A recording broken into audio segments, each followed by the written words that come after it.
of an African safari and may include animal kills and carcasses. Viewer discretion is advised. The rain has arrived on Djuma this morning. Cloud cover everywhere. But good morning, and this is Safari Live.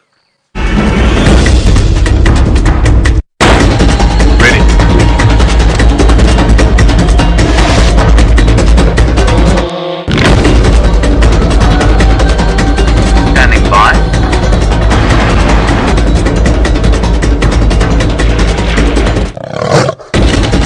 5, 4, 3, 2, 1.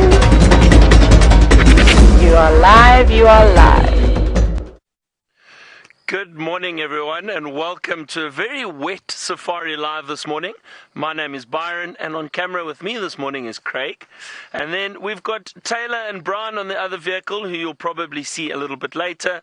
And then Kirsten and... I'm actually not sure who's with Kirsten this morning in the FC. But welcome. It's great to have you with us. It is a very gloomy morning, unfortunately. There's a lot of thick cloud cover.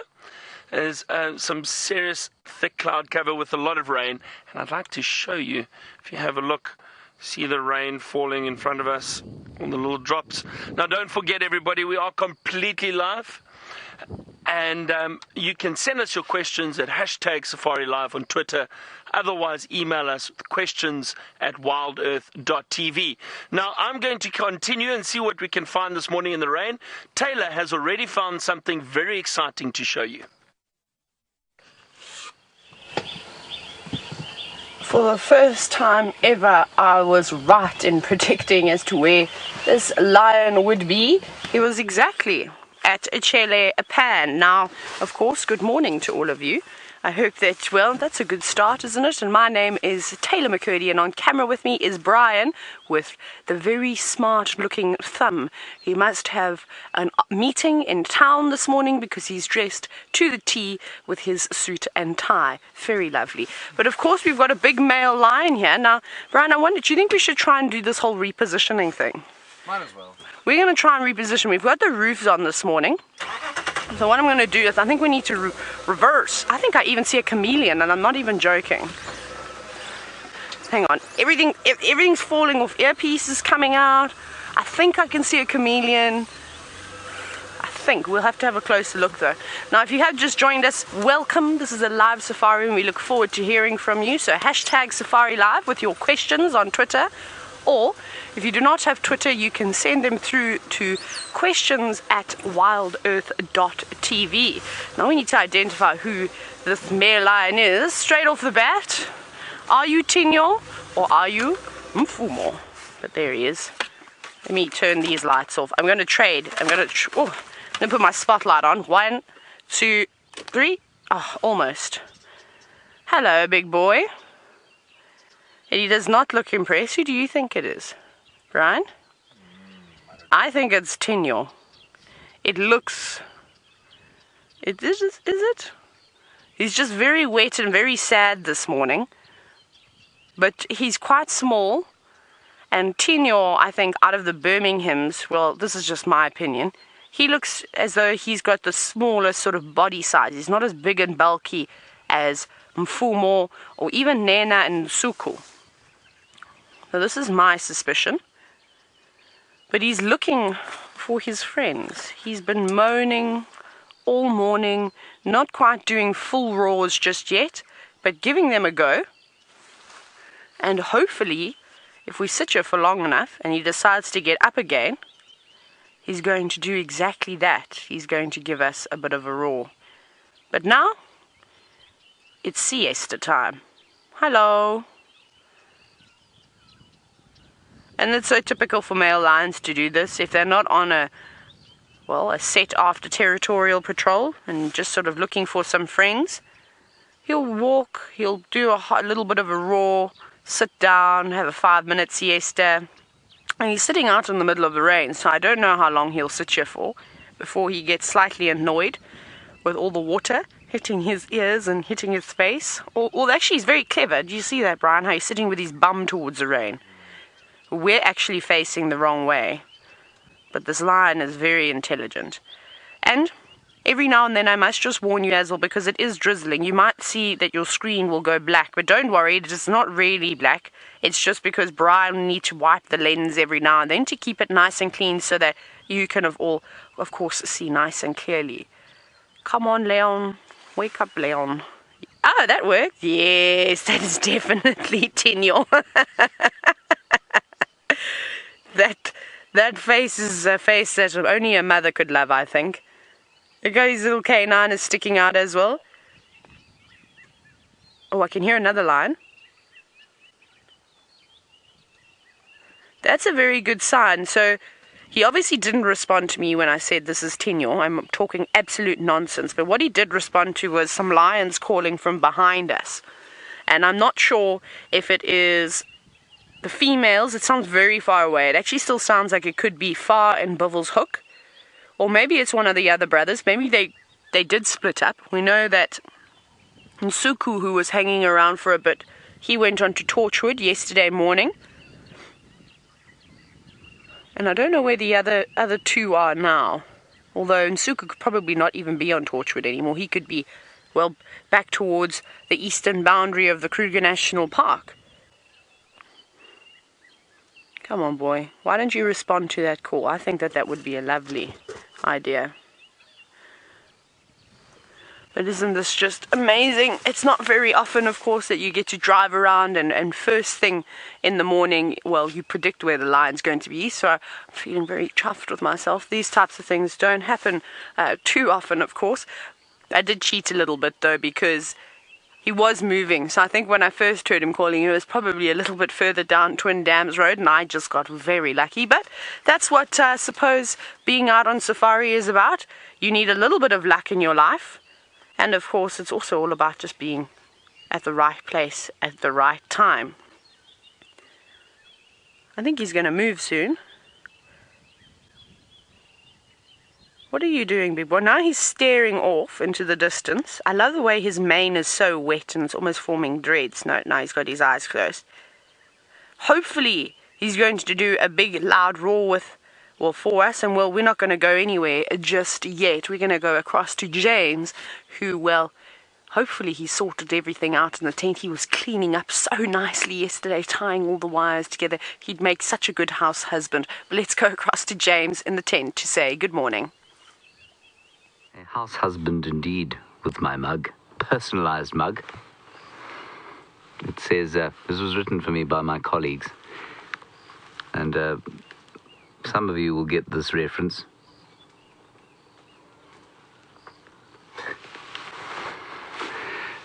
Some of you will not, and if you don't, that's okay. You obviously weren't watching the episode during which it happened outside there, if you can believe it. Good morning, my name is James Hendry. It's lovely to have you with us. I'm sitting warm and comfortable in the tent with my coffee. And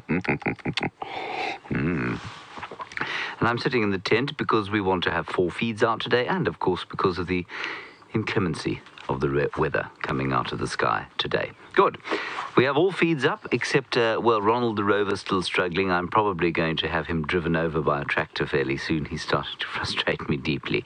We will be in here for the next 3 hours. We are as live as Taylor and as Byron. So please talk to us, #SafariLive, and I will answer any questions that you happen to have.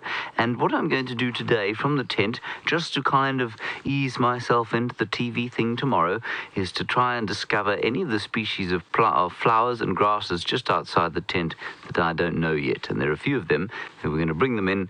We'll identify them with the book, and I shall show them to you. That is my general idea. As we got here this morning, however, we heard lions roaring, and I'm very pleased that Taylor's found them, but there are at least 3 calling from different locations, and that's why I think that lion that Taylor's got is looking all over the place. Lovely to identify the Birmingham Boy. I think it's always important that an animal has a defining marker, which clearly Tinyo does. The others are a bit more difficult to identify, but Tinyo, very obvious, of course. Super.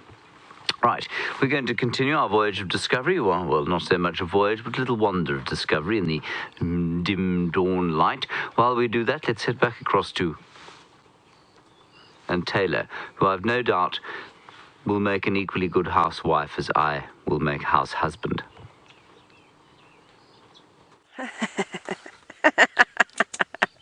An equally good, thank you, James. Thank you, James, saying that I would make an equally good housewife. I clean a lot. I'm very OCD in that type of manner, so yes. I like to cook as well. I do all those types of things. I don't wash dishes. No, I'm only teasing. I'm just being being ridiculous now. Let's stop focusing on me being a housewife and, of course, this beautiful male lion. But he hasn't moved, which I'm a bit sad about, because I think he's been moving for most of the night now, and I hope that this isn't him going to settle down for the evening. But at least it's getting lighter, which is quite nice. And kind of what I do hope is that I actually hope that the rain picks up slightly, because I suspect that he would not sit out in the open and he'd have to get up and move his bottom around to a better spot. But these cats get so used to the rain, I suppose, as well. See, now something else has caught his attention. Just having a little listen.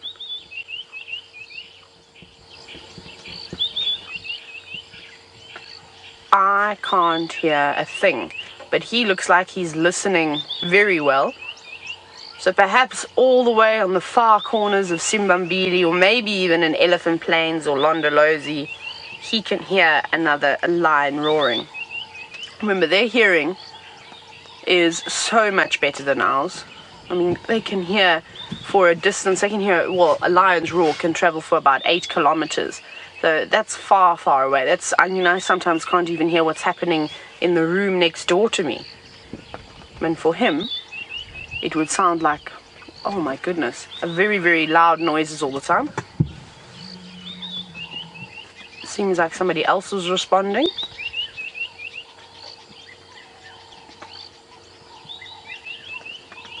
Not, again, so far away we can't hear anything. We can just hear all the birds.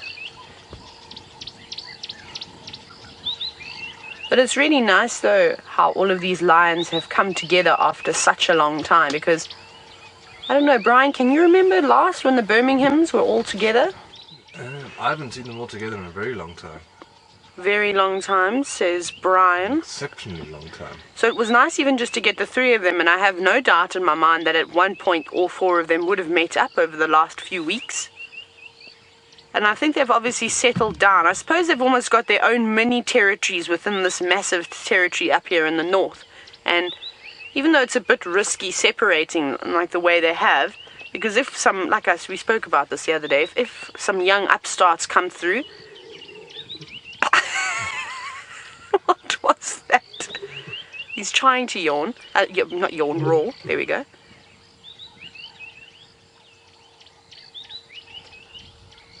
Those lion calls from the north are getting closer.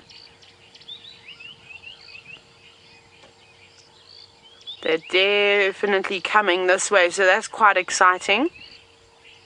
Maybe he's going to go that way. And it's still a bit too far to tell you if it's a male or a female. Like I said, I think that maybe they're just crossing over into Djuma. Maybe they're still coming from Buffelshoek, but it's exceptionally far away. But as I was saying, is that... Oh. Barbara, you want to know what bird we can hear calling? Let's take a moment to listen, and I shall tell you all of them.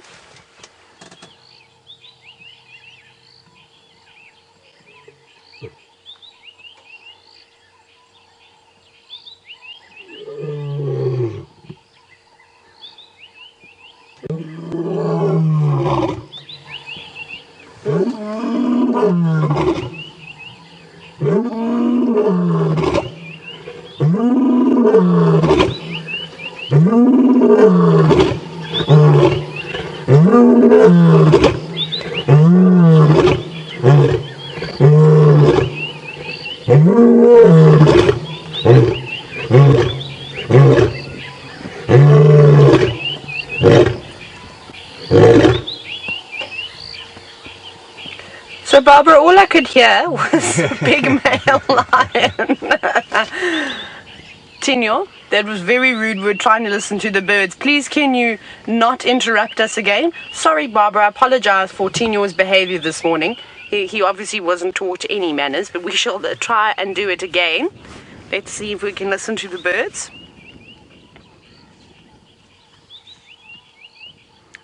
I can definitely hear a robin of some sort, maybe one of the scrub robins. There's definitely a couple of turtle doves in the far distance, and earlier I think the bird you were asking about is, I'm pretty sure I heard an orange-breasted bushshrike that was going.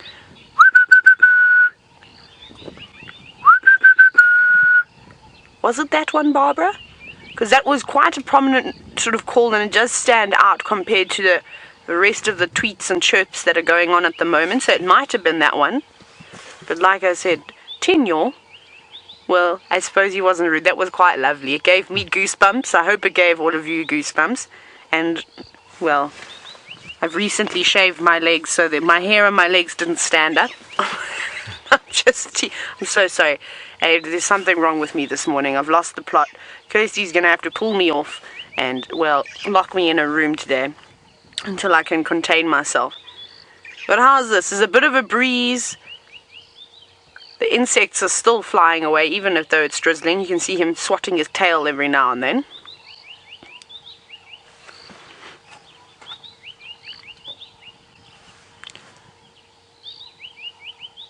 He's listening to something way down in the west. I wish I knew what he was listening to. Now, hello, Diane, you're wondering, is it usual for male lions to spend so much time on their own?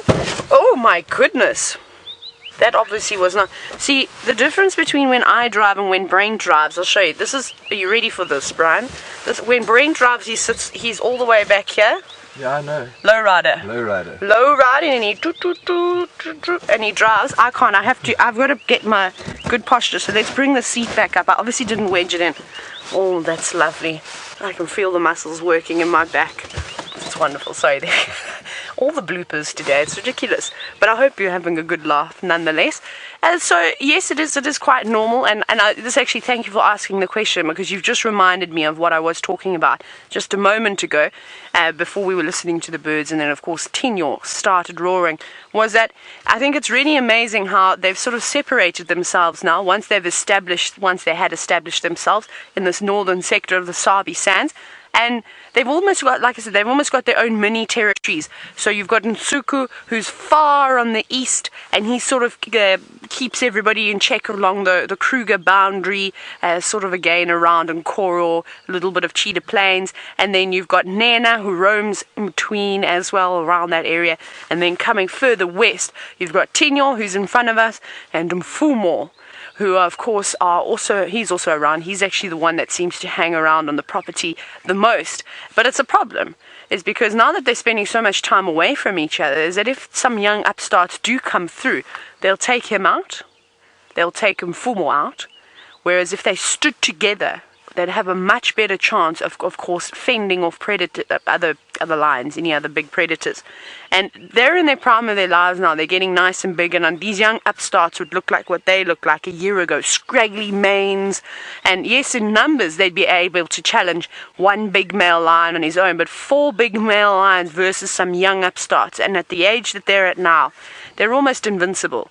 Unless there will be, maybe 6 young male lions that come through. They might then be a little bit outnumbered. But for the moment, they really, really are going to do exceptionally well.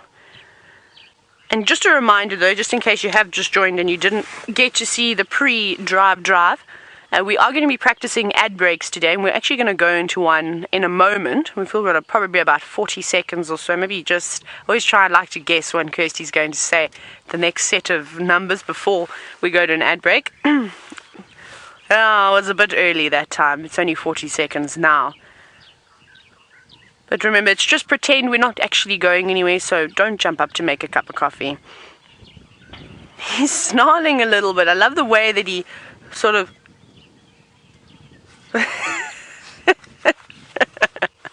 I love the way that he does that. It's very funny. Don't do a big roar now. Please don't do a big roar. Not, you can't speak over him. He can't steal my thunder. That's just ridiculous. Right, we're off to an ad break. Stick around. Is Tinyo going to do another big roar for us? We're not sure, but we're not going to go anywhere, and I hope you don't too.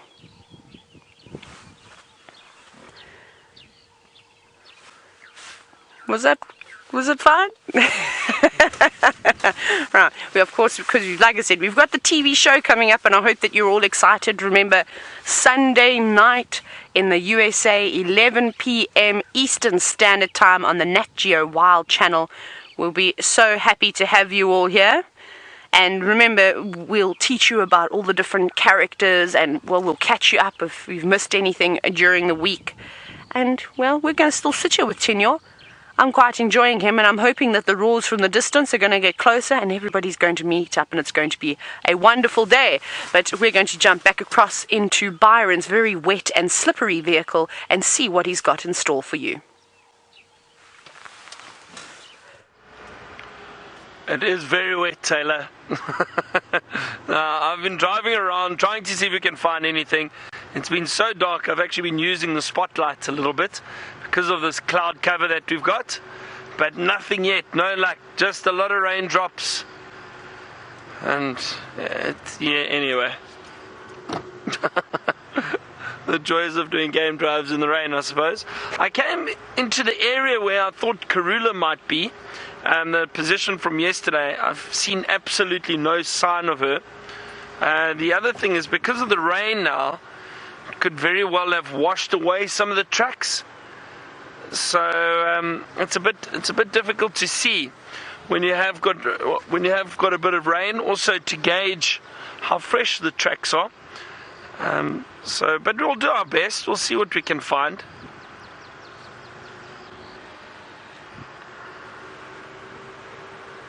For the moment, it seems to be fairly quiet, and I think the animals, we know that animals generally do go and look for shelter under trees, under the leaves of trees,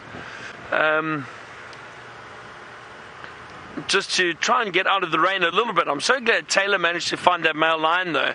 We heard him calling this morning from camp, so that really is great. And the same thing happened yesterday.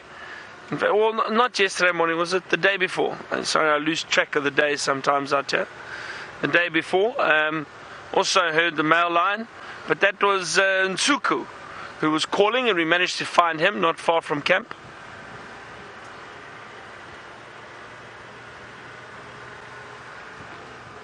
Now, wouldn't it be wonderful if Karula and her two cubs had an impala kill somewhere that they managed to get during the evening, and they are perched up in a tree.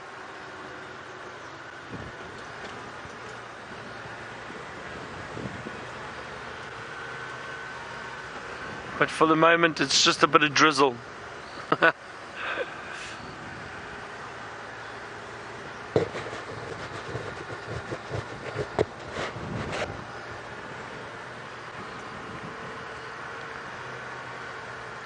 Now, Craig said he heard hyena calling early this morning, not far from camp. I was saying to him how difficult it is to sometimes find hyena, even if you hear them. I mean, if you hear them calling regularly, you might be able to catch a glimpse of them if you get into that area quickly.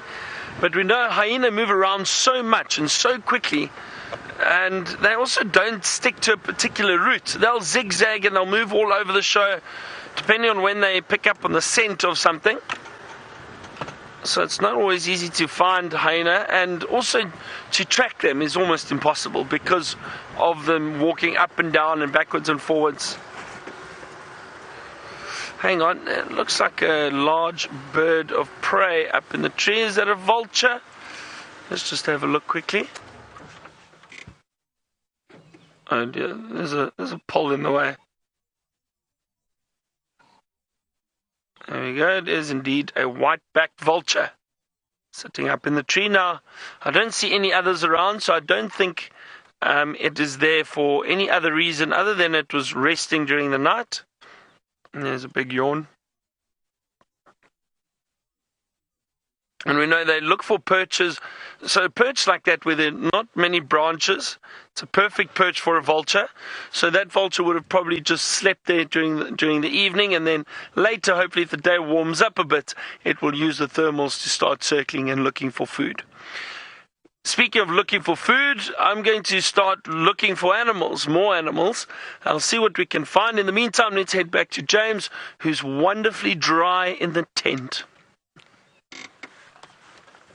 Here are the first suite of species that we're going to identify, everybody. Now, I know that you're all overwhelmed with excitement to know what all of these things are, and I will tell you, I will do my very best to tell you, but we're going to have to go on a voyage of discovery together. We will use the microscope, we will use our eyes, we will use our intuition, we might even use mental telepathy. But rest assured, these grasses will be identified to genus and species by the time we leave the tent today for breakfast. Delicious. Let us first have a look at this one under the microscope. Oh! It's very pretty, but it's also shaking a bit in the wind. Oh, sorry, don't vomit. Right, there we go. Nice purple flowers. Gorgeous purple flowers, just the seeds starting to form, and I think that this is an Arathusa species from these things. We can see the sort of shape that the seeds have assumed, and it's somewhere in there with a much larger microscope or more powerful microscope. You'd be able to cut open those seeds and see that they are heart-shaped. That there, can you see what I've just focused on there with a little bit of spider's web? That is very distinctive of the Arathusa species. So it's one of the Arathuses, one of the love grasses. Don't know which one. We'll find out shortly. Okay, let's have a look at the next one. Here's the cat's tail. We know the cat's tail, but I thought it was a Setaria species. It is not. Its name is, I've just found it now. Its name is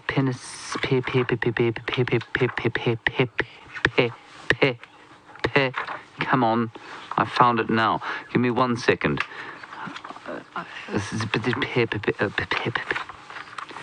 Sorry, I do apologize for this. I had it stuck in my mind. There it is, Parotus patens. Parotus patens.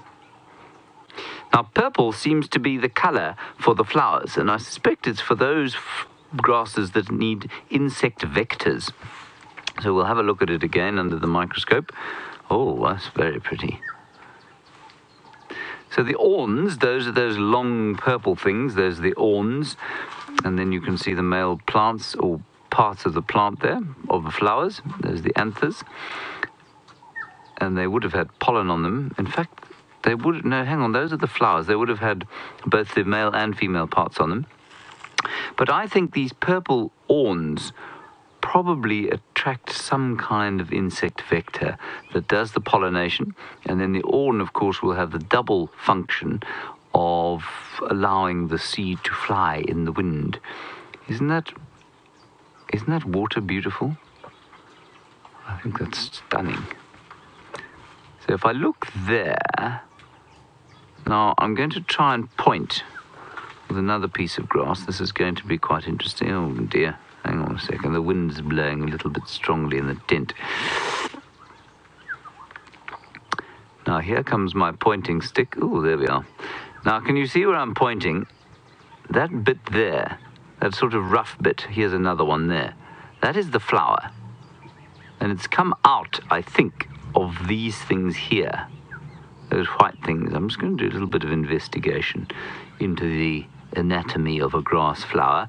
But it pollinates in much the same way as your garden variety daisy does, where there is a bit of pollen and there is a stylus, I think it must be a stylus, and down goes the pollen into the egg. The egg forms a little fruit which becomes a seed, and off we go to the next generation of Parotus patens. Right, so that's that one. Would you like to see another one? Do you want to see a grass? All right, well, I'll show you another grass then. This is the one that I have absolutely no idea about.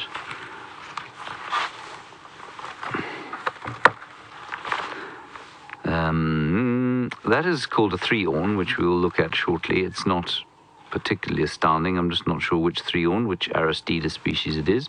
This is a Digitaria, or finger grass. You see that, David? So I know that one. This, however, I don't know. And I'm going to have to identify that one. Let's put it under the microscope. I've actually got no clue what this is. This is the main inspiration today. There we have, there we have all the same plant parts. I'm just going to figure out exactly what they are. Now, the other thing, of course, as I've said to you before, is that the seeds of these grass plants are obviously much smaller than they would be on something like wheat and barley. And that is why, of course, almost no species of grass has been domesticated in Africa for the cultivation of food. Teff, or an Eragrosta species, a bit like the one I showed you earlier, is one notable exception from Ethiopia. And sorghum, or millet, is another, but we don't get those naturally occurring in this area. Right, Byron Sorrell has got Brian the animal with him.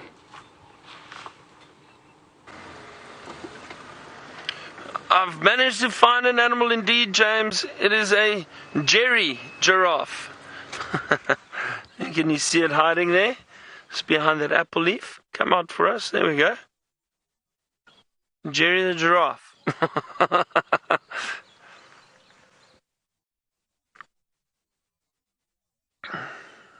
That's lovely because we haven't seen giraffe for a while. Saw some the other day down at Chitwa Dam. We saw 2 giraffe walking past. Someone was commenting a few days ago, why don't we see many giraffe at the moment? I think it's purely because the bush is so thick. There's good vegetation and food everywhere for them, and they just disperse a lot, that's all. But there are still a lot of giraffe around. This is an old male, and I could tell he was old just as you saw in his face there on his head. He's got a lot of calcification around the head, which just basically means is old. The bones have grown. Those ossicones have grown quite a bit, and you get these protrusions on the skull. You can see that, and he's got a few scratches. It looks like he's been in the wars, possibly fighting with other giraffe.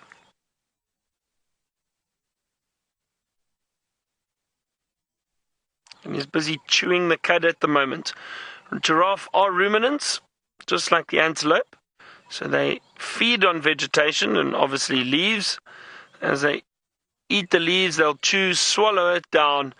It gets mixed with some enzymes and digestive juices in the stomach. And then they regurgitate their food again, re-chew it, and swallow it later. And that is the most efficient digestive system out here. A ruminant. A 4-chambered stomach. So once they regurgitate the food, it goes back down and then passes through 4 chambers of the stomach. So they really get as much nutrients as possible out of the food that they're feeding on.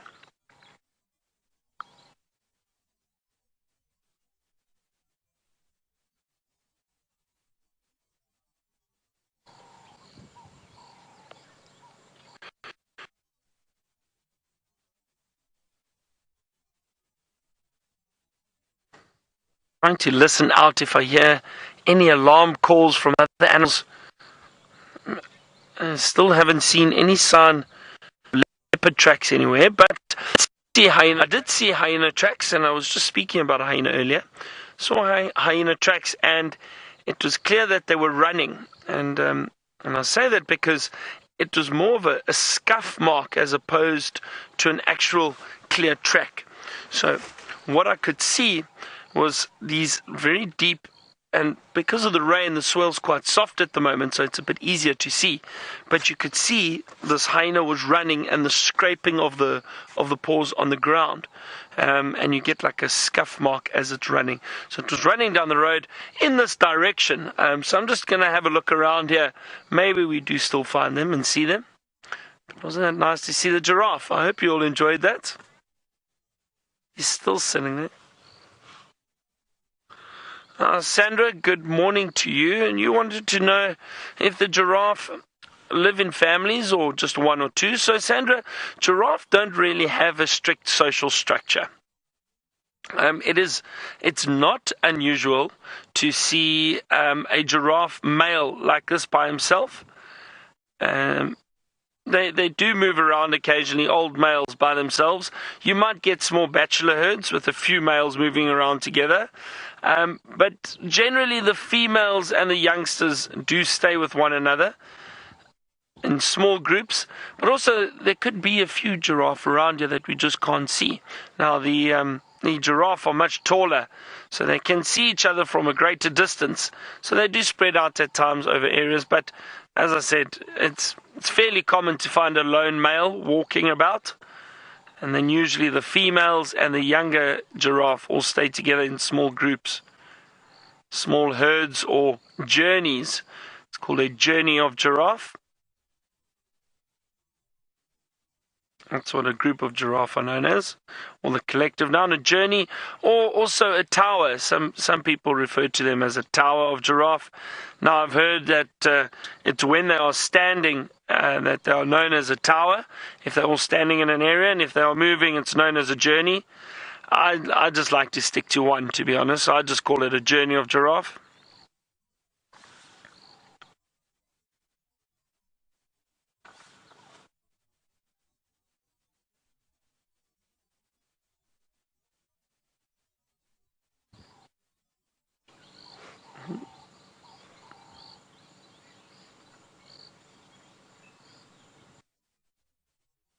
Still just chewing. He's not actually feeding on that apple leaf at all.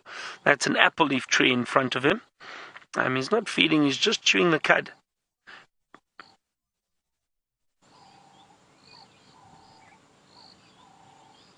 And the call of the Cape turtle dove behind us. Work harder, work harder.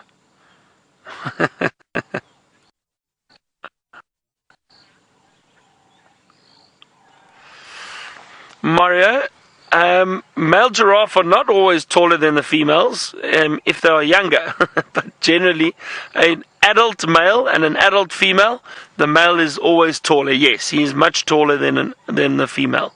The males are just much bigger. So yes, if in a full-grown giraffe, the difference between the male and female in size, the male is much, much bigger. So that is a lovely big male. We're going to leave him, I think. He's just still hiding behind that apple leaf. So why don't we see what else we can find? But that was a lovely surprise. Nice to see a giraffe early on in the morning. It's a good start. It's brightened up my day a little bit. It's definitely brightened up my day a bit. It was a bit gloomy to start with, getting wet and rained on. Anyway, Stef is out on bushwalk. He's very brave. I'm sure he's going to get quite wet walking through the wet grass. Let's go say hello and see what he's up to.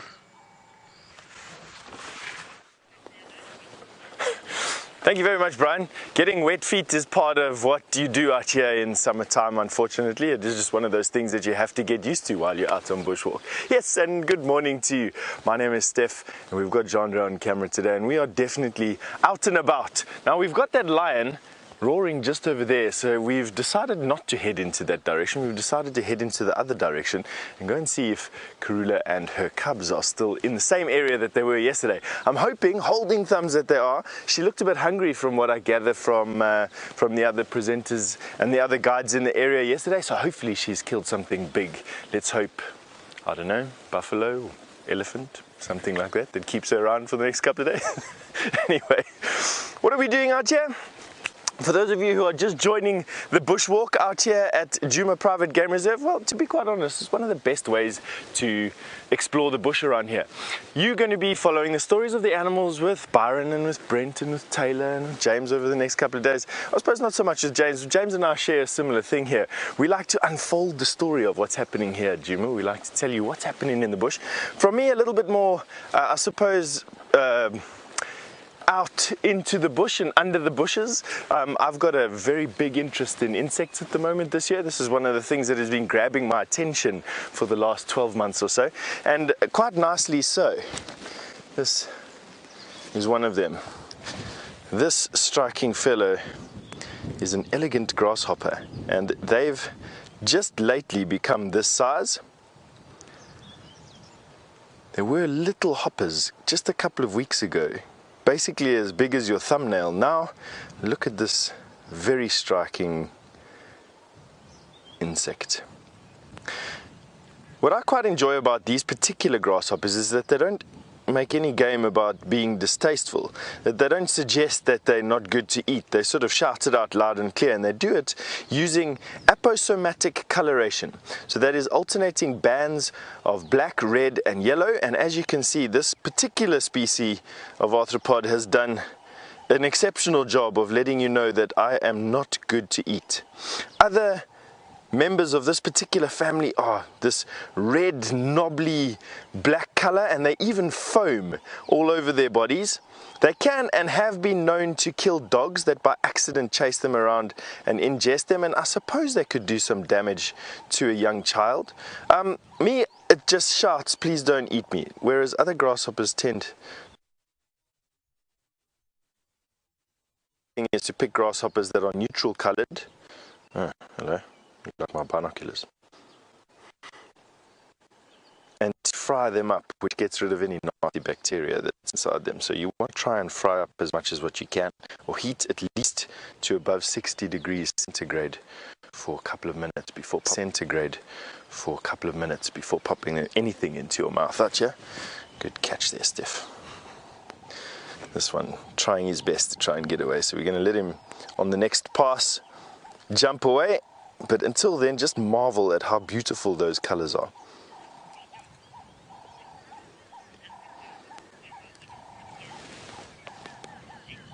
Now, all the way from the States, Last Three Dogs has just mentioned that the grasshoppers here in Africa are much prettier than the ones that you get there in the States. Not having spent a lot of time with the grasshoppers in the States, I'll take your word for it. But we are definitely, I would say, an insect-rich country here in South Africa, at the bottom of the African continent. We have a very, very large diversity of insects, some of them quite endemic. This particular group of grasshoppers is represented by 3 or 4 different genuses, so quite a large, even these foaming grasshoppers, even quite represented quite well, and very close to here. In actual fact, on some of the afternoon safaris, we quite like to show you the Mariepskop mountain, part of the northern Drakensberg. That is one of the highest biodiversities of butterflies in the world. Just have a look at his pads on his front feet in the middle of my nail there. They're giving us a unique chance, this grasshopper, of actually examining how bizarre insect feet are. I mean, if insects look at us and think, can you imagine having a 5-digited articulated appendage at the end of your arm? Imagine what we think of that. Just have a look at that. Jointed, clawed, with a suction pad. It's actually more of a friction pad than a suction pad. At the bottom of that foot there are ridges. Those ridges increase surface area, which increases friction, and that allows these grasshoppers to pretty much be able to walk up almost anything that they want to. But just have a look at that. I think magnify that by 1,000 times and it looks like some foot out of some science fiction movie. I quite enjoy looking at things like that. And then these fantastic legs. These back legs, these jumping legs, which allow grasshoppers, or give them their name. The leverage that they can generate on these legs is just something incredible. Have a look at that. Very muscular. Now, insect muscle is some of the densest muscle that you find. And it's all through a tendon that sits in this very robust joint. And then using these spikes, not only as a defense, but also to hook on grass as they jump away, which provides the additional leverage to propel them forward. And then ending in this wonderful foot with its friction pad at the end there. It actually looks like it's got 3 friction pads. Wow. Thank you very much. As you can see, quite a precocial grasshopper. In other words, not scared of us, and it's because they, while not consciously know it, but they subconsciously know that nothing is going to eat them, nothing's going to hurt them. I'm sure there are other insects that'll take advantage. Grasshoppers are preyed upon by insect predators. But in terms of birds, not much. Birds and mammals, not much touches these guys. Now, Forest Wanderer, you wanted to know if they make noises like crickets.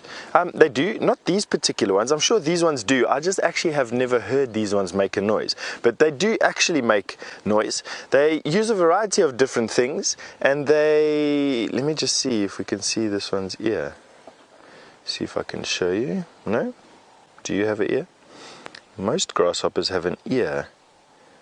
There we go. No, not this one. Sorry. Most grasshoppers have quite a pronounced ear, the ones that do use sound as a communication. Is it? He's obviously had enough showing us what this one does not. Anyway, I'm not going to play ping pong with these ones anymore. Let's carry on going. So the plan for today is to move off in this direction, which is around about where we saw Karula and her Dacre kill yesterday. And just before that, I just want to come and show you something. When we closed the walk last night, we... was it here? Yes? No? Right here, a baby wildebeest was born. So when we were walking back from our morning walk yesterday, right here there was some mark, some sign in the ground where one of those wildebeests that we closed with last night gave birth. So they had their first little baby not last night, the night before, gave birth right here, and then we closed off the show yesterday with them. So hoping they come back. But anyway, can't find where that is now. It's amazing how quickly the bush disappears, marks like giving birth. It's incredible. All right. Why don't we send you over to James in the tent, and we're going to catch up with you in a little bit. Well, I was just outside doing a little bit more investigation of the grasses of the general area, and I hope you're loving our little investigation of grasses. They're not quite lions, but still. I did discover what this is. This is called Schmittia pepperophoides. Can you say that, David? Schmittia pepperophoides. Exactly, Schmittia pepperophoides. And let us not forget yesterday's very favourite grass, the carrot seed grass, Tragus berteronianus. Okay, so that's Schmittia pepperophoides. You've decided? Good. Excellent. Then we have a Spirobolus species here. I've yet to discover which one it is. And I will do some further investigation of that one. And this one is an Eragrostis species, but it does not exist in the book. So I'm not sure which Eragrostis it is, which love grass it happens to be. Right, I'm sure you're very excited about this, all of you. Now, the most important part of grass, of course, is it any good for animals to eat? And out in an area like this, where we're sitting over here, well, there's a yes and no answer to most of those questions. Now, normally what happens after drought time, you will have what we call the increaser grasses, so the grasses that increase as a result of being eaten. They will take over in an area like this, and specific species like this Aristida grass will grow, very unpalatable, very low protein content. So the amount of value a grass has to sort of forage, to rangeland, is largely defined by the amount of protein that it has in it. This is very low protein, lots of cellulose or structural material, and something like this panicum grass here has got quite the opposite. It's got masses of protein and very little in the way of cellulose, which means this is a great grass to have in your landscape, and this is not. And for example, if you go out, I would say the rangeland here is in pretty good condition, but if you go out into the communities outside here where cattle have been sort of allowed to graze willy-nilly for many, many years on land not suited to that, you find lots and lots of this stuff, and you find very little of this stuff, especially after the drought year that we've had. So you'll find that the suite of grasses out here is always very different from what it would be after a very good rain year. So let's just stick this panicum under the microscope. No. Beautiful. So those are the panicum flowers, and panicum is guinea grass, and guinea grass is normally sort of a shade growing plant.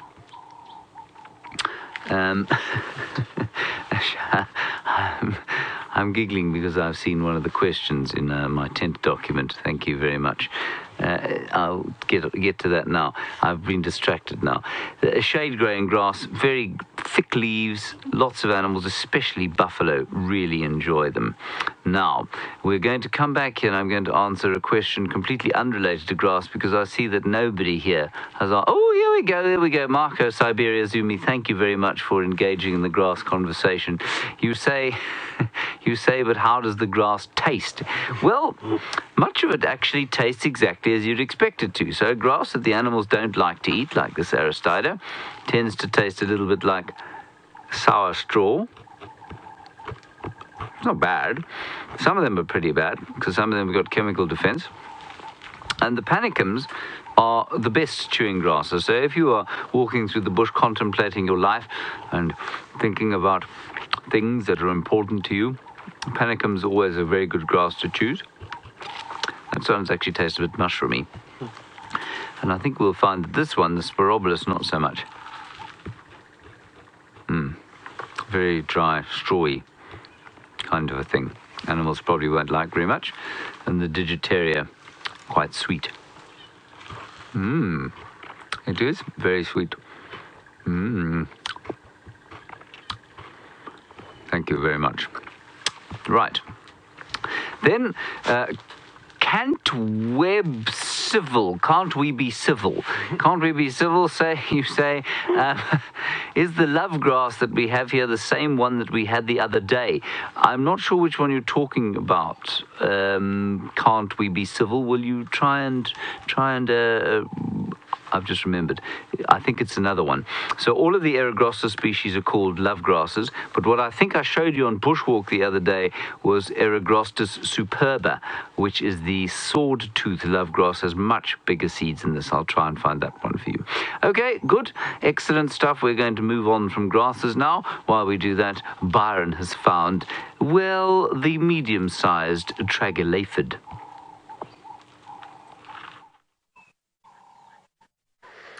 That is indeed correct, James, and that's a very big word for so early in the morning.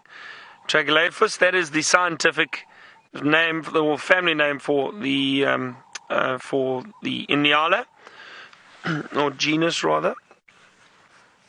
And this is the male Nyala. Now it's a little bit thick. I've gone exploring. Now I say that because I've headed on to Chitwa, so just south of our boundary, and I'm in the Mulwati. Now, I must be honest, I'm not sure if I'm actually allowed here, but I'm sure I heard Brian say that we can drive down here now, because then we can go on to Chitwa from the side. So I'm exploring a little bit. I don't have a map with me. I'm just going to wing it and see where we go and what we can find. But so far, so good. Some Nyala down in this beautiful drainage line. So, but if I get into trouble, I'll just say the viewers asked me to go down here. It's lovely to see the Nyala. There was another male that was with him earlier, but he's just moved off into the thicket behind us. They do enjoy thicker bush, and that's why these drainage lines and that. And like these dry riverbeds, like the Mulwati, are perfect areas for the Nyala. A lot of vegetation that they can feed on, and they can hide very, very well, as you can see, as that male disappears. Lovely, wasn't that a nice surprise? Nice to see a Nyala, one of my favorite antelope. And we're just saying, Craig and I were chatting about how relaxed they are, and they are very relaxed. Most of the lodges in these areas always have a small group of Nyala that wander through them. The people walk right past them. They're very, very calm, relaxed antelope, and it's nice to see them around. Now, I'm going to continue on my journey in exploration. While I do that, let's head back to Taylor and see what that lion is up to.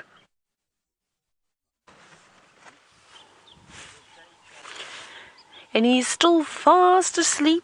He's just lying around doing, well, not much. And we haven't heard any more contact calls coming from the north either. So everything seems to have settled down a little bit now.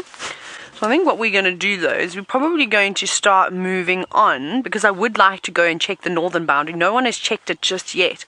And I just have a feeling that maybe that those calls were just starting, because every time we heard them, they sounded a little bit closer, a little bit closer. So maybe they have just creeped over the boundary and we don't know yet. But I'm also hoping that he's going to do a big roar for us, because that would be really special to have, well, 2 roars on one drive. But he's pretty fat, though. He's definitely not starved, so I wonder where he's been feasting. Maybe he's actually been with Nguhumas the whole time. Maybe they've made a kill. Like I said, we haven't seen them for a couple of days now, so we don't even know what condition they're in, or if they've killed any buffalo. They've been hiding away for too long now on Buffelshoek, so hopefully they're going to make their return fairly soon. Tinyo, I'm giving you 1 more minute. 1 more minute and then you have to do a big roar.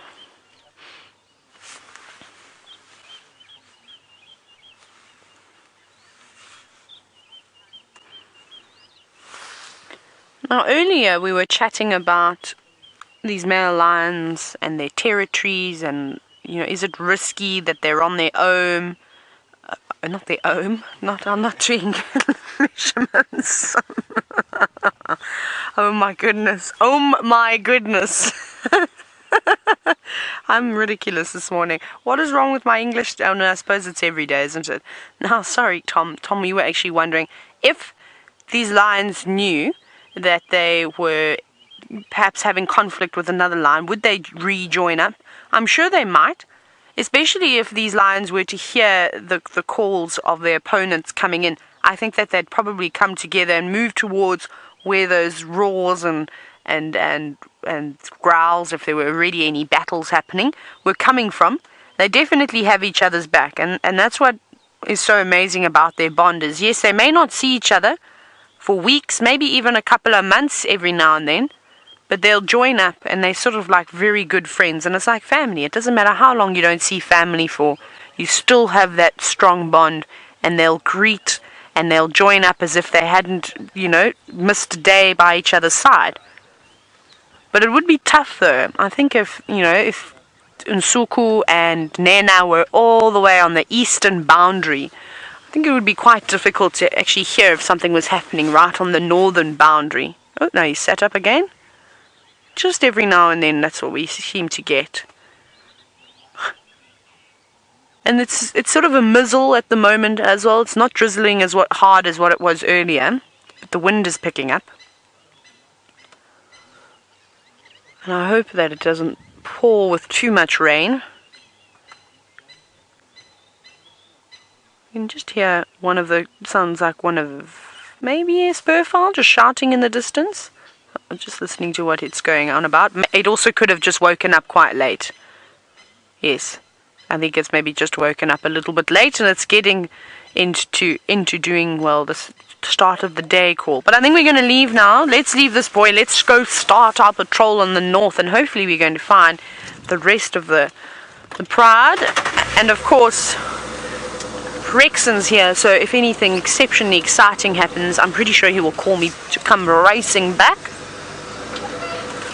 Right, let's sneak around. We are being double filmed.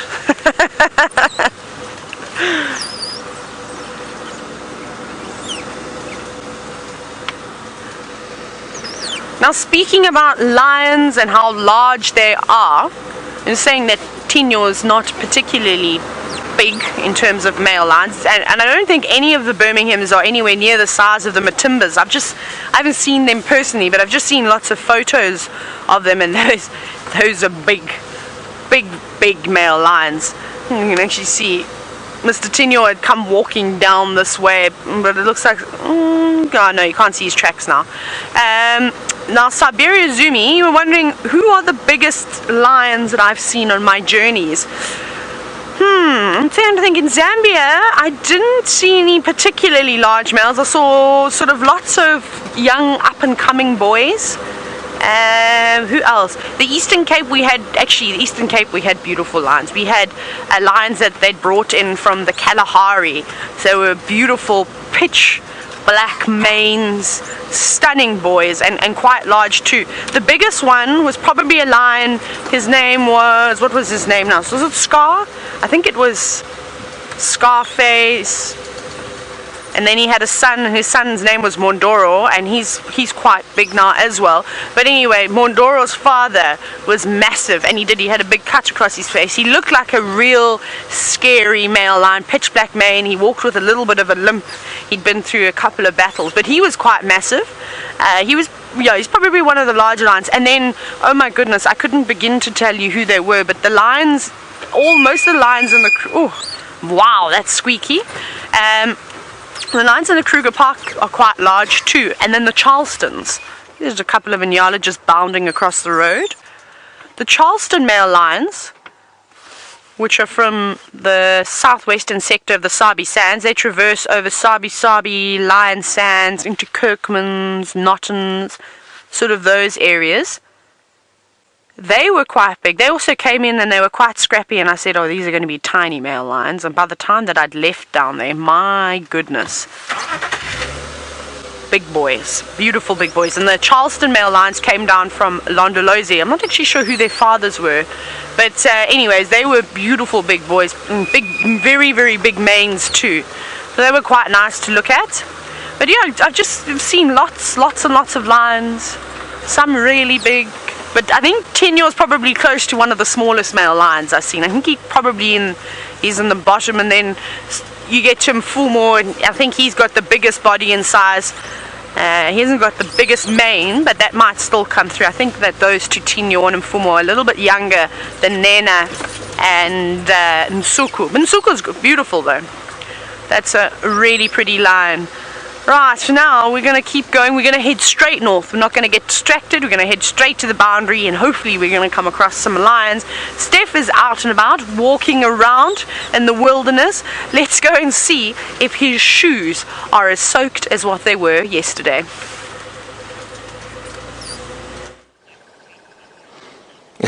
Taylor not getting distracted is, I suppose, going to be about as plausible as seeing a pink cheetah out here, I think. What you were looking at over there is my addition to James Henry's grass studies today. This is one of my favorite grasses. It's an aromatic grass called pinhole grass. They're usually found on the side of roads and on termite mounds. And just to save my feet a little bit of discomfort, this is exactly where I found it. I was walking on a road a little bit earlier and I picked this for you. Why I like this grass is the fact that when you brush past its inflorescence with your fingers like this and you bruise it a little bit, it has the most wonderful smell. Oh, this to me is one of it. There's a couple of things out here that I like, or that remind me of summer. This particular grass is one of them, and unlike that super sweet spring smell from the white-headed sedge, this grass has an aftershave-y quality, a very base woody note. Oh, it's just so fantastic. I could just roll this up and keep it. I won't plug it in my nostril. Those hairs are going to be very uncomfortable to have up there for any massive length of time. So these ones are just better to rub between your palms. The warmer you make it and the more you bruise it, the better it smells, but up to a point only. And then, yes. It's just so fantastic. Right, and then there's a little flower that I wanted to show you as well. This is a little flower called a Hermania, and as you can see, it sort of hangs down. It has this cap on it, and it hangs down. And the local guys, I was told by a friend of mine's wife, the Shangans, hang these flowers and bunches of these flowers above babies' beds at night time to give them sweet dreams. So this is her Hermania. They've come out in the last week or so. I've been seeing them around, but never when I've been on camera with you. And they hang them above babies' beds to promote sweet dreams and to catch bad dreams and bad airs and things. I just think it's such a nice story. The Hermania. You can see inside there that it's quite a pretty flower once you get inside that. Inside the petals. There's a couple of them around. Now we have got the rain covers on. It is starting to drizzle. Again, they've predicted a bit of rain for today. It doesn't look like the clouds are coming lower, but you know, you never really know. Now, Michael, you've just said, does rain change the way we do a bushwalk? That's actually a good question, Michael. It definitely has an impact on where you walk, I think, but not because it's any more dangerous or any safer to walk in any particular area. I think it's sort of natural just to want to stay close to your home base when there's a chance that it comes pouring down. Do we walk anywhere different in the rain? No, I have a memory being dredged up of guiding in the Limpopo River Valley, which is right at the top of the Kruger National Park. I have never walked through torrential rain like that in my life. It was thunder, lightning, howling wind, and I was with a dear friend of mine called Bruce Lawson, one of the most experienced field guides in the country, and he didn't even bat an eyelid. He carried on with his bushwalk exactly the same as he would have, I think, if the sun was shining.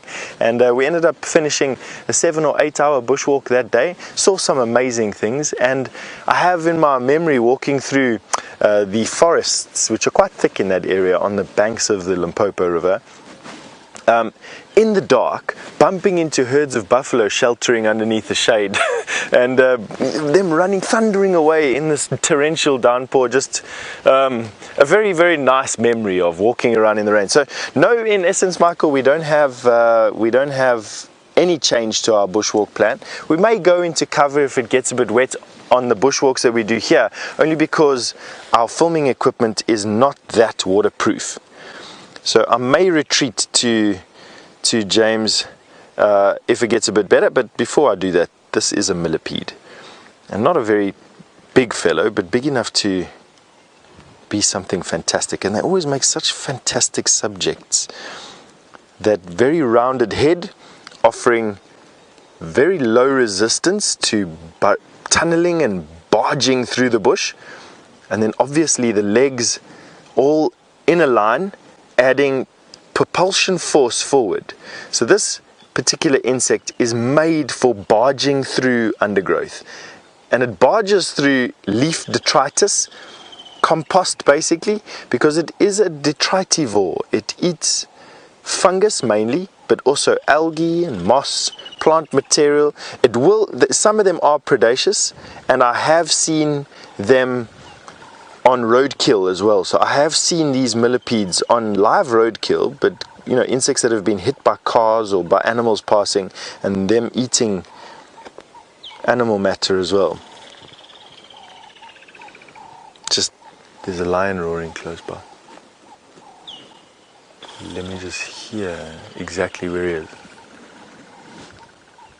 So it's a contact call, not a full-on roar, but that means that he's pretty close. He's off in that direction over there, and I got a feeling it's that same lion that you were with a little bit earlier on in the morning. Probably got moving, I think. Sounds like it. Or it was just one of their weird contact calls. I know this morning there seems to be lion all over the place, and you probably find that he's just trying to find or locate his brothers. All good. Lions on foot. Yay. All right. Back to our millipede.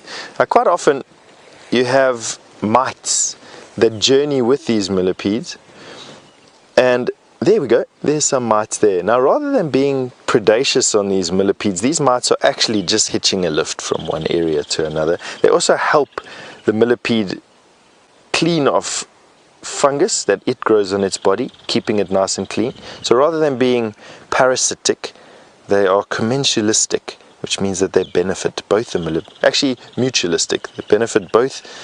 Well, they don't benefit the millipede at all. Actually, they do, because they clean it. So it is a commensalistic relationship. Anyway, before I get myself too tongue-tied, why don't we send you to Byron, who's got some hippo to show you. She saying anything? Stef is looking. Have a look at this, everyone. I've just got to Chitwa Dam. Thank goodness I found my way here. As I said, I was exploring a little bit, but did manage to find my way here because I didn't have a map with me. But we've got some interaction with Hippo at the moment. And there were two that were chasing each other a bit. Let's see if we get some more interaction from them. It started to rain a lot harder now. So we've basically set up camp here. We've put the flaps down, so we should be alright here for a while.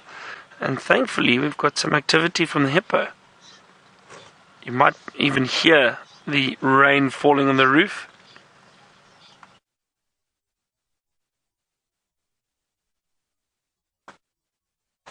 And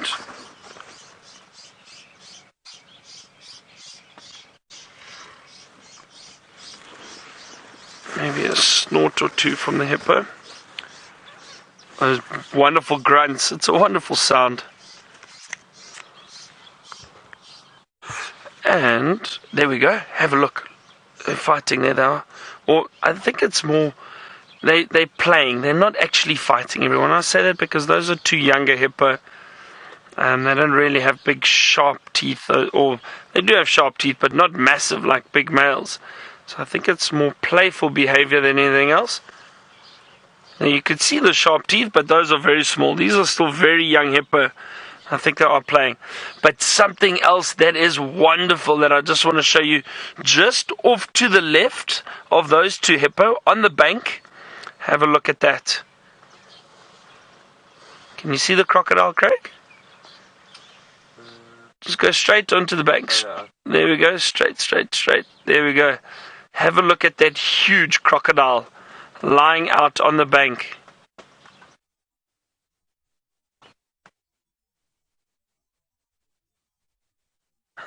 Isn't that amazing? That is a big crocodile. See, so these, and there's at least, you see, I mean, I've only ever seen one crocodile, but I think there's at least two. I'm going to scan around a little bit and see if there's another one. So at least we get to see these crocodiles and all these hippo.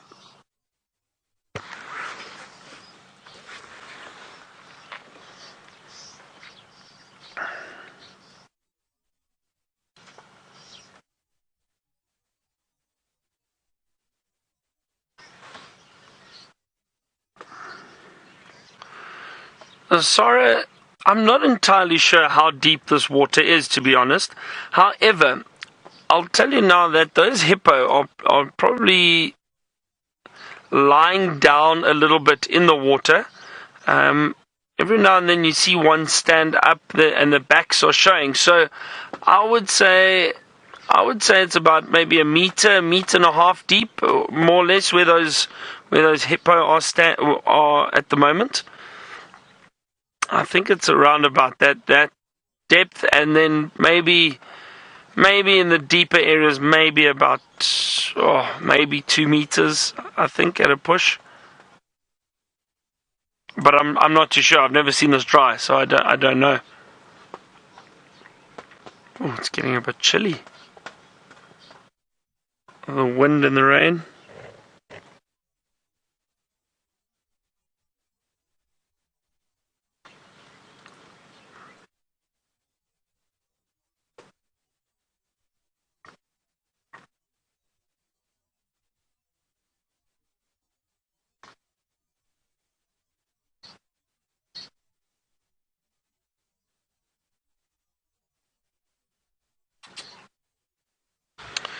So as you can see, we've got the flaps down. I've put this flap down just because the wind is blowing the rain right into us, and we don't want the camera to get wet, and also I don't want to get wet. But it's a lovely little spot here. I'm going to sit here for a while because there is a lot of activity. So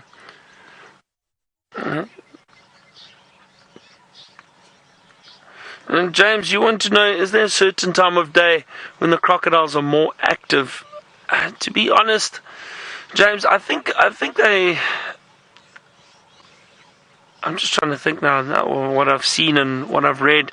I don't think so. I think they're active whenever the opportunity arises, rather. And I'm thinking purely from a hunting perspective, when they're looking for food and that. If something comes along, they will potentially try and hunt. But I know crocodiles do move around at night, so I'd probably say they're more active at night, James. Crocodiles, and a large crocodile like that one over there, that big crocodile can most likely travel quite a distance.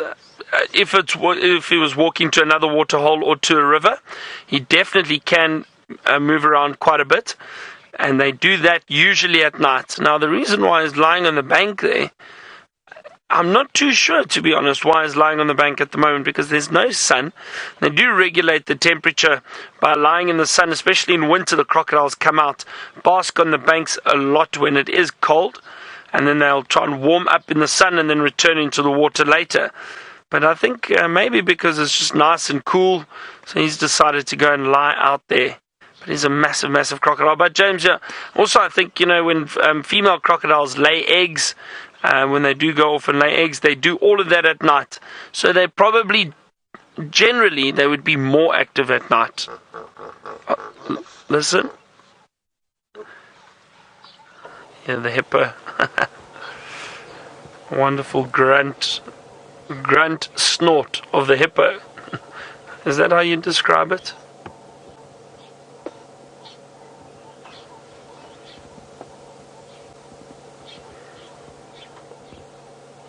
And I'm not sure if you can actually see the rain at the moment. We focused on the dam at the moment, but I think if Craig zooms out a little bit, and just if you have a look at the horizon at the moment, trees in the background, you see that it's not really mist, that's all rain, and you can see the drops dripping off the roof.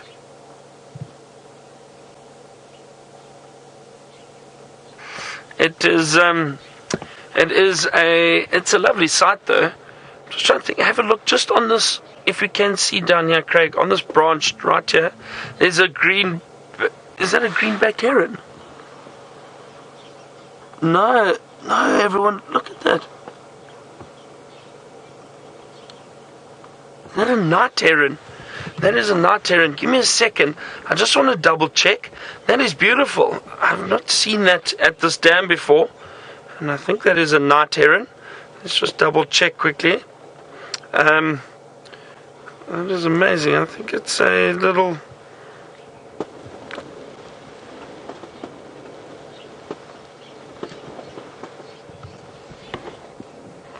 my original thought was the green-backed heron, but it could you know what I think? Yeah, it is a green-backed heron.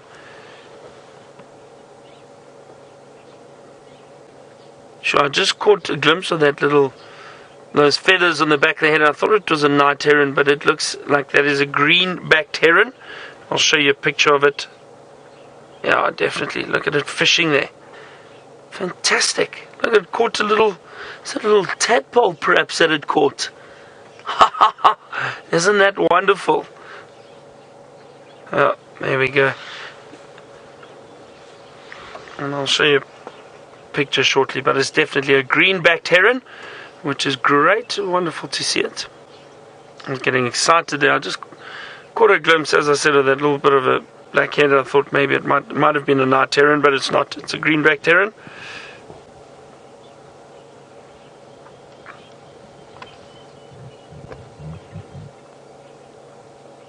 I wonder if it's going to try and catch something else over there. But that is a nice surprise. Well, we got to see a live hunt. Green-backed heron picking off little tadpoles or fish out of the water. That is amazing. Wasn't that great? I think let's see. But our plan of sitting here for a while, I think, is a great plan. I'm going to hang around. But I do have a surprise for you. Now, we're all about art and culture on Safari Live, and we've got a very special guest a very well-known artist. Some of you may have heard of him. Picasso has joined us, and he's in the tent. Picasso, the house husband indeed. Such has my life come down to the sweeping of my canvas home. Now, Byron was mentioning ruminants the other day in context of the giraffe, and so I thought I would just explain a little bit more about that, simply because I think we often talk about it, but we don't often really understand what's going on. So here is the stomach of a ruminant. This is the esophagus, which in this part of the world we spell something like this. Esophagus. And it would be attached, of course, to the throat and then the mouth with the teeth in it. Very nice. The rest of the animal will be drawn shortly. Normally no top teeth at all, actually. Right, then we go down. What happens is the grass, when it's, well, we better actually draw the creature immediately so that I can explain exactly how it works.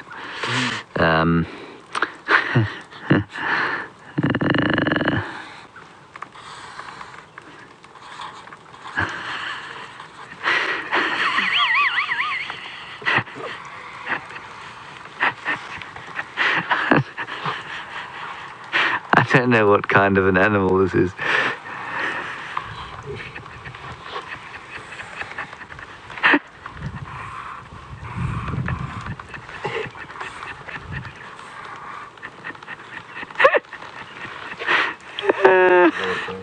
Right, now what?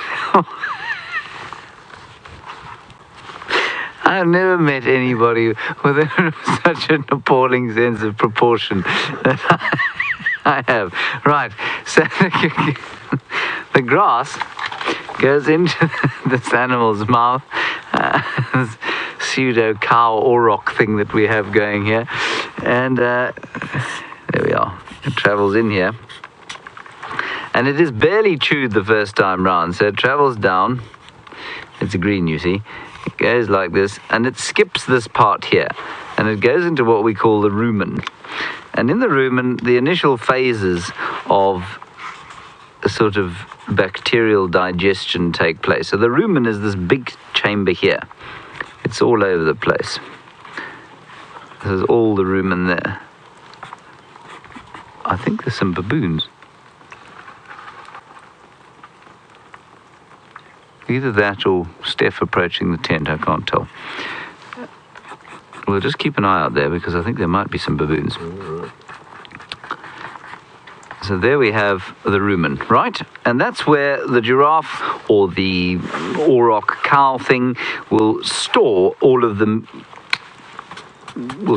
grass in there, and then when the rumen is full, it lies down in the shade, or in the giraffe's case, just starts standing still and looking gormless. And then it goes and starts to re-chew its food. So it comes from the rumen, back up the esophagus, and is chewed by the grinding teeth of the auroch/cow. Then from here, and how the exact physiological mechanism of that, I'm not really sure. Then it goes into this part of the stomach here, where there is a different suite of bacteria living. This thing is called the reticulum. There we go. That is the reticulum. And from the reticulum, it goes down through here into the omasum. Can't believe I'm remembering this. And from the omasum, it goes back out into the abomasum.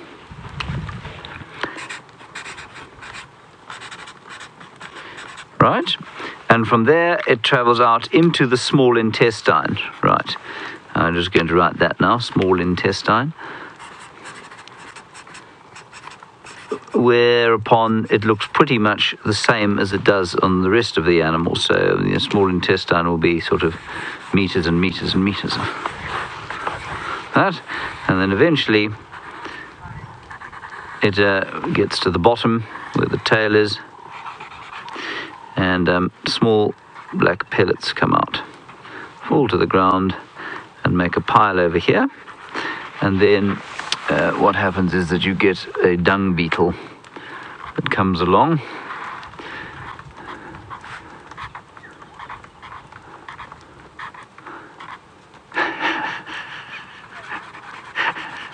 And it eats the dung.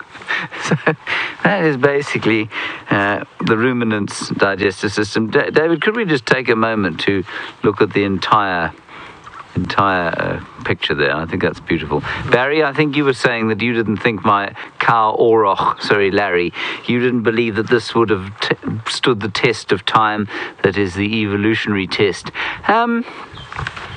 Yes, possibly not. Right. Tamira, you suggesting a GoFundMe page for drawing lessons. Tamira, I think that if you don't think I can draw, I think that you have very poor taste in art. Now, come over here, please. Samantha, you were looking for the biggest animal, or the biggest brain on the shelf of death. It was Samantha, wasn't it? Yes, it is. Samantha, the biggest brain on the shelf of death. Let's just have a look here. We have the absolute biggest brain, of course, and then we have the proportionately largest brain, which will dovetail quite nicely into Alice's. Is it Alice? Yes, Alice's question.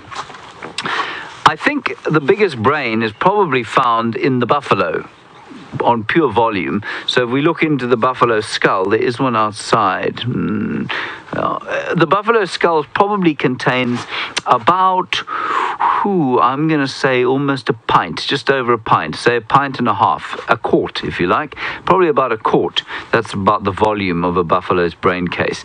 But proportionately, obviously, it's smaller than some of the others. Proportionately, the biggest we have are, unsurprisingly, these two here. The baboon and the monkey. I think it's probably easier if I sit down. Yes. The baboon and the monkey, and that's because they're primates. And we think that their brain size was largely driven, in much the same way as our brain size was largely driven, by sociality and the complex social bonds that exist between the animals in the troop. And that has driven the size of the brain to get a lot larger than proportionately in many other animals. But look at the monkey. The monkey compared with the baboon is even larger. So the circapathine primate, like this monkey, there are definitely baboons outside.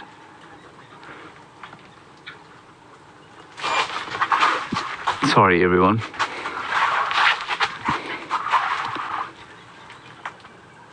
I can just hear them going. Now they're having a fight with each other just through there. But so proportionately, the circapathine monkey has got a much larger brain, and that is largely driven by, well, I mean, they can communicate. They do have a very rudimentary form of language, but they also have a tremendously complicated social structure. Now, that leads us to Alice's question about the honey badger. You wanted to see the honey badger skull. And we can show you the honey badger skull. I'm just going to fetch it, and I'm going to fetch it and compare it with something similarly sized. So the badger is here, and here is something similarly sized, and that is the civet. Here we are, okay? And then I also wanted to look at the hyena. Now, we know, and we used to discuss this a great deal, of course, because we used to have much hyena activity here, which we don't anymore, unfortunately. The hyenas have absconded to the north. The hyena skull, we often describe hyenas' brains as... Shut up! Baboons. We often discussed the hyena's brain and said how intelligent they were, and that intelligence was driven again by the fact that they have a very complicated social structure. Now, the brain, however, I don't think is proportionately any much larger than the lion or the leopard's brain. I'm really getting skull dense here. I mean, there's the leopard. And there's the hyena, and I don't believe that that brain is proportionately any larger.